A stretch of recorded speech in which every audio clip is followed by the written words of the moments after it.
দেশের পাইকারি কাপড়ের অন্যতম বড় মোকাম নরসিংদীর বাবুরহাট।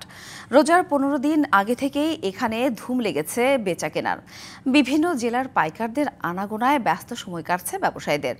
গেল কয়েক বছরের মন্দাভাব কাটিয়ে প্রত্যাশিত বিক্রি হচ্ছে এবছর।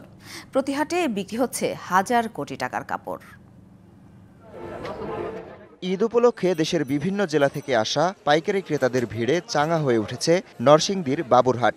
রোজা শুরুর 2 সপ্তাহ আগে থেকেই জমজমাট বেচাকেনা বাজারটিতে। দোকানে দোকানে নতুন পোশাকের পসরা সাজিয়ে বসেছেন ব্যবসায়ীরা।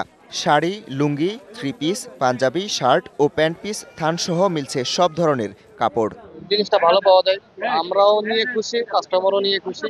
এখান থেকে আপনার রিজনেবল প্রাইসে নিতে পারি আর কি। আমরা তৈরি পোশাকের ক্ষেত্রে সবকিছু কাপড় পাওয়া যায় এখানে। অত্যন্ত ভালো, কোনো চুরি ডাকা দিয়ে কোনো চিন্তাই না। বিগত 10 বছর যে কখনো প্রতারণা হচ্ছে না কারো কাছে।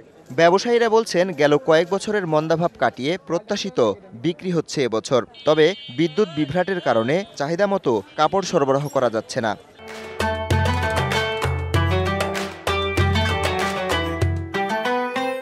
আপনার অনেক দিন ধরে বাজারে বেচাকেনি ছিল না, তো ইদারিং 3 সপ্তাহ ভালো গেছে, এই সপ্তাহ ভালো গেছে। মিলে চাপ, মাল বার করতে পারতেছি না, মানে কাস্টমার চাইতেছে কিন্তু ওদের যে আশা পূরণ করতে পারতেছে। আরো 2 সপ্তাহ হয়তো ভালো হতে পারে, দেখা গেছে এখনো ঈদের কেনাকাটা শুরু হয় না।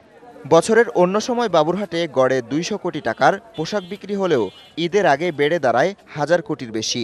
রমজানের 1 মাস আগে 2 মাস আগে ওই সময় মানে 5000 বৃদ্ধি করা এবং পুলিশ প্রশাসন যা আছে, যারা বাজারে নিরাপত্তা আছে, তাদেরকে আমরা বলে দিই।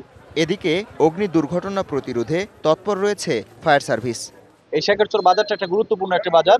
সেই বাজারে আমরা আসতেছি, আমরা দফায় দফায় পরিদর্শন করতেছি, আমাদের যে হটলাইন নাম্বারগুলো সেখানে প্রচার করতেছি এবং অগ্নি নির্বাপন যন্ত্র সঠিক আছে কিনা সেগুলো আমরা জাস্টিফাই করতেছি।